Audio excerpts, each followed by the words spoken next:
It's a legal question that has long been the focus of intense debate. And today, the United States Supreme Court heard arguments about same-sex marriage. It comes as American public opinion starts to shift in support of it.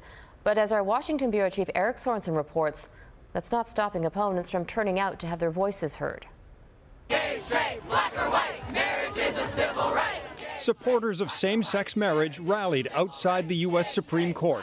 Two gay couples are at the center of a challenge to a California law that banned gay marriage. For me, from the beginning, this case has been about securing the right to marry the person that I love and also having the equal access to the most important relationship that I know in life, and that's marriage. One man, one woman. Opponents were also out in force to keep a traditional definition of marriage.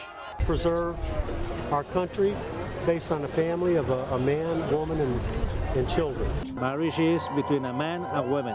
That's it. Whatever the court rules, public opinion in the United States has already shifted towards acceptance of same-sex marriage. A similar shift, just as dramatic, happened in Canada 10 years ago this spring. As recently as 1999, a Liberal government defined marriage as the union of one man and one woman to the exclusion of all others. This government has no intention of changing the definition of marriage. But in the spring of 2003, the Ontario Court of Appeal found that definition unconstitutional and recognized same-sex marriage. With this ring, a trickle of gay marriages became a wave. The Liberal government soon changed its mind. A right is a right. And changed the law, making same-sex marriage legal. Yes pour 158, 158.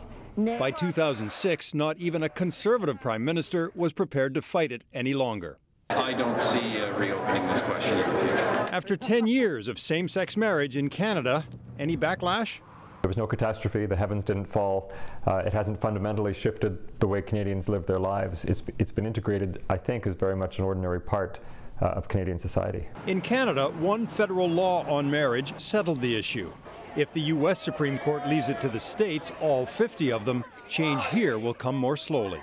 Eric Sorensen, Global News, Washington.